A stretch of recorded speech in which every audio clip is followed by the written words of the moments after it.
The San Diego Padres have a lot of work to do this offseason. Let's dive right in. So, the first step for the San Diego Padres, set your 40-man roster. You're losing quite a few free agents. Jurickson Profar, Tanner Scott, Donovan Solano, David Peralta, Elias Diaz, Martin Perez, Nick Ahmed, Kyle Higashioka, and Ha-Seong Kim. With all of them hitting free agency, your 40-man is now at 31. Now, you did have to activate Johnny Brito, Stephen Kolek, and Luis Patino from the IL, so you're now at 34. With the Rule 5 deadline coming up, we examined a few Rule 5 candidates over on EastPhilliesTimes.com. I have the Padres adding 4 players to the 40-man. Brandon Valenzuela, Omar Cruz, Ryan Berger, and Henry Baez, which brings your 40-man roster up to 38 players. What do you gotta do now? You gotta clear up some 40-man space. Let's dive in. First up, we'll start with a few DFAs. The first DFA is going to be Tyler Wade. He is a non-tender candidate, so you don't really see him back on this team. The other is Bryce Johnson, who is more of a depth guy, so you can say DFA. You could also say a non-tender. Both terms are going to work equally here. Next, you have the option of what to do with Luis Patino. Patino missed all of the season due to Tommy John surgery, so you don't know what you're going to be getting out of him. With the offseason, 40-man roster spots are very important, so I see the Padres releasing him and immediately re-signing him to a minor league contract, which leaves you with 35 roster spots taken. Now, you gotta clear 2 of them. Here's how. First trade. You trade Logan Gillespie to the Tampa Bay Rays in exchange for minor league left-hander Drew Summers, who last pitched at high A ball. Gillespie is, don't get me wrong, Gillespie's pitches have some really elite spin rates, as you can see on this baseball savant. However, he wasn't really great at the MLB level, and he's just another one of these guys with every team thinks they can tap into his upside. I'm not trying to say he's a bad player. I'm just saying, do the Padres really need him on the 40-man right now with the glut of other right-handed relief options? Don't think so. Then we got Wandy Peralta. This is a contract that I thought was nice initially, but then the more I thought about it, these are player options, these aren't club options. So you have no leverage. What do you do here? If I'm the Padres, I have them trading Wandy Peralta to the Chicago Cubs in exchange for right-hander Kenton Egbert, who also last pitched at high A. Now, Peralta wasn't bad, but he also wasn't great. He was serviceable in his time with the Padres, and the Cubs need another left-handed pitcher. Cubs are losing out on Drew Smyly, as he's going into free agency, and Wandy Peralta would cost them roughly the same, if not more. Plus, the Cubs' defensive infield is actually somewhat strong up the middle. So having a ground ball pitcher like Peralta, honestly, makes perfect sense. So, with all of these roster moves, the Padres payroll, when we subtract the salaries of Wandy Peralta, Tyler Wade, Bryce Johnson, and Luis Patino, and Logan Gillespie, you're sitting somewhere around $191 million, which leaves you a little bit of room in free agency. So, what about free agency? When you look at free agency for the San Diego Padres, you run into a few options. The biggest question this offseason is, what about Roki Sasaki? It's been announced he's going to be posted, he's going to be a minor league free agent, and you have to negotiate to get him. Now, AJ Preller is the epitome of if the saying "F it, we ball" was a person. So he's going to do pretty much anything it takes to get Roki Sasaki. Now, this offseason plan that I've concocted here has a few interchangeable parts. First off, you sign Sasaki. Let's say you do. You sign him, you give him all your international bonus pool money, saying, here you go, take all this money. Ideally, you do not extend him right away. And I'm going to go into this in another video, but there is a reason those first team control years are so valuable. Because you can spend your money elsewhere on this roster while giving your prospects time to develop. Excuse me, I just hit the microphone.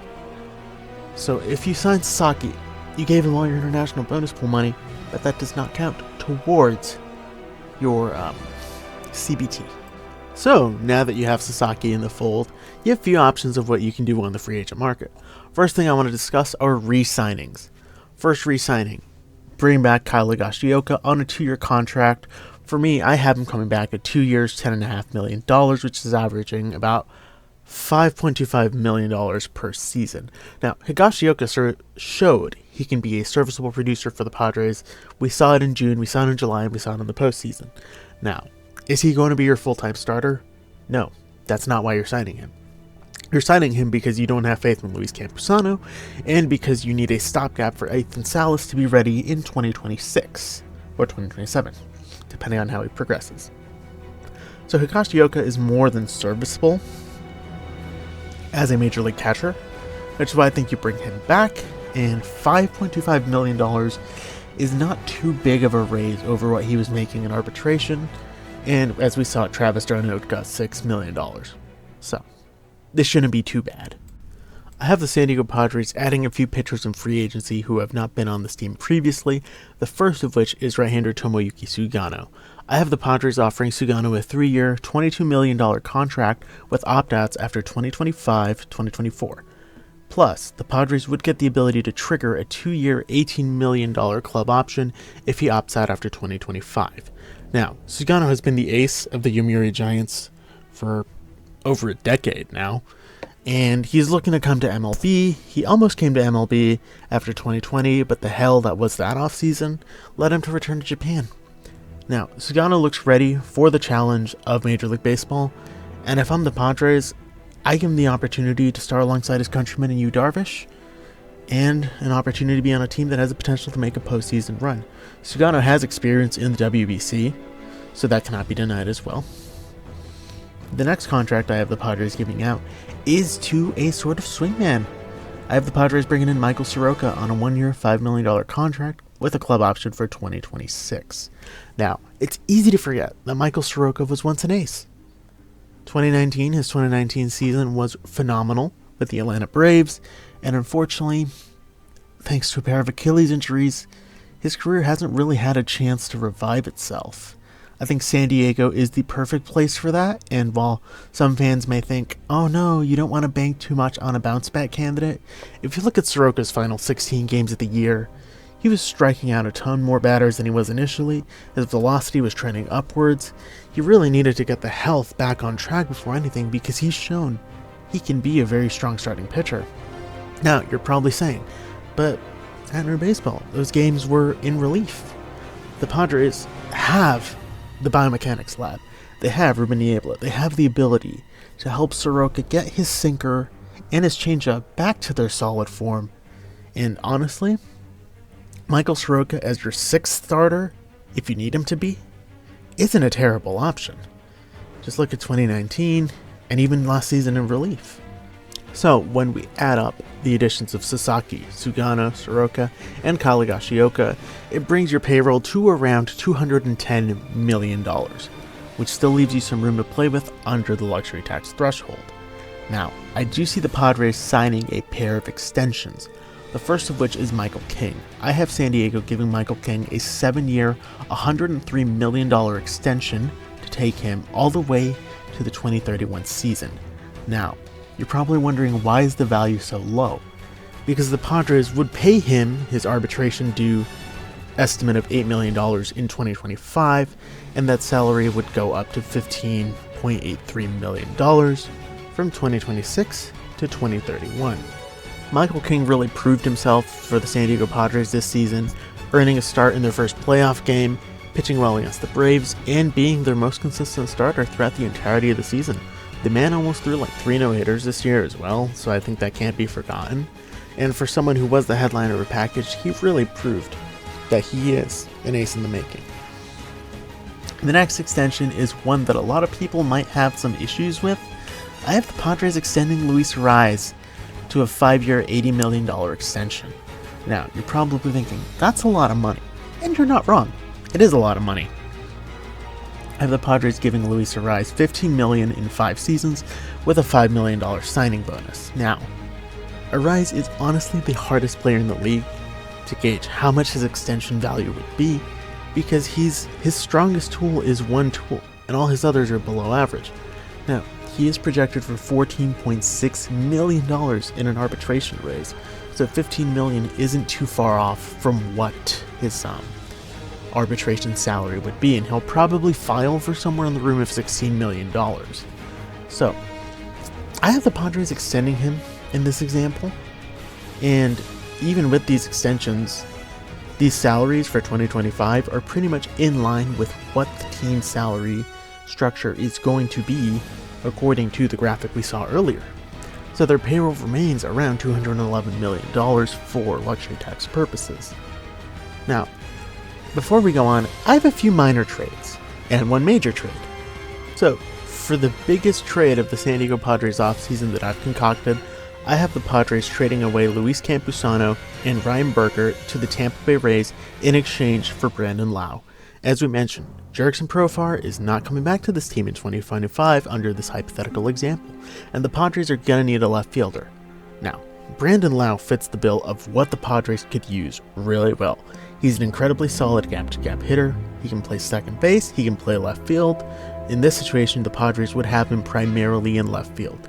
Now, he is another left-handed batter to add to this lineup, and honestly, he is one of the left-handed batters that this team really needs. His advanced numbers in terms of quality of contact percentage are really, really strong. And I think that the transition from Tropicana to Petco wouldn't be that difficult of one for him to make. Now, I have the team trading away a near major league running arm in Ryan Berger, as well as Luis Campusano. The Rays need a platoon catcher to go along with Ben Rortvedt, and Rene Pinto has not been that guy. And honestly, how much risk is there to taking on Luis Campusano? We've seen the Rays do this before, but they'll take on a Padres catcher who is atrocious defensively, and they'll make his bat work for a while. And maybe Campusano just is not going to have a lot of success here, so going somewhere to a different organization that is going to help him, reach a little more of his ceiling as a player could be good. He could need a change of scenery. I also have Ryan Berger going over to the Rays on this deal. Now, Berger's fastball and slider have shown that they're pretty good, but his other pitches are still lacking behind.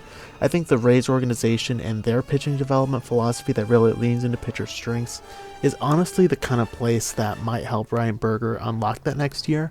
I'm not saying he can't do that here with the San Diego Padres, but if you're going to deal a pitcher who has starting pitcher potential from your top 30, I think Ryan Berger would be the guy to move. And I have a few minor trades that just kind of clear away minor league space and also bring you in some options for 2025. The first of which is entirely dependent on a non-tender. If Eric Swanson is not non-tendered by the Toronto Blue Jays, I have the Padres trading for Eric Swanson and left-hander Edward Gonzalez, who last pitched in the Dominican Summer League for the Toronto Blue Jays affiliate. I have the Padres acquiring those two players in exchange for catcher Colton Bender and left-hander Miguel Cienfuegos. The Padres are going to look for bullpen depth with a minor league option remaining, which Swanson does have, and the Blue Jays need more minor league pitching depth. And someone like Colton Bender is not a terrible depth catcher to have. The Blue Jays have Tyler Heineman, Danny Jansen is a free agent, and Alejandro Kirk is set to be their starter. Bender is more of a 2026 call-up, most likely. And he can play multiple positions, so he's definitely the kind of a guy that the Blue Jays would love to have. And the last small trade I have the Padres making is trading right-hander Kevin Kopps to the Colorado Rockies in exchange for left-handed pitcher Michael Prosecki. Prosecki was pitching in the Arizona Fall League, as you may recall, as there was, I believe, Leo Dallas DeVries took him deep. I'm not 100% sure on that. But Prosecki is a high-velocity left-hander who could use a little bit of more development in terms of controlling walks, and Kevin Kopps is a near MLB-ready pitcher whose arsenal lends incredibly well to ground balls, which is exactly what plays in Colorado. Before we sign off, I have a few pitchers just signing with the Padres on minor league contracts. I already did a video by James Karinchak. I already did a video on him, so you'll know that I think the Padres should sign him to a minor league contract. I also have a few others here on the list, including Ryan Yarbrough, Jose Urquidy, Connor Brogdon, and Christian Roa. I have not dived into position players the Padres should sign because the Padres are pretty strong in terms of their position player depth. But hey, who knows, maybe that makes for an offseason plan part 2. So as you can see on screen, when all is said and done, this is the Padres' projected starting lineup for 2025 as I've constructed, and as you can see now, this is their projected rotation and bullpen. Now, the San Diego Padres are not me, the individual. Their general manager is not me. The general manager is AJ Preller. So, the only time will tell as to what this team will do in the offseason, but here's my swing at it. So, I hope you enjoyed this video. I know this video is a bit different from what I usually do. And if you did enjoy it, please make sure to click like and subscribe on the way out, and click share as well. Really helps me out with the algorithm and bringing you more videos like this one. The free agency, trade concepts, and all of that does not stop even while we are in November. So I look forward to making more of this stuff in the offseason. Again, thank you all so very much for taking the time to watch this video, and have a wonderful day on your way out. This is Standard Baseball, signing off.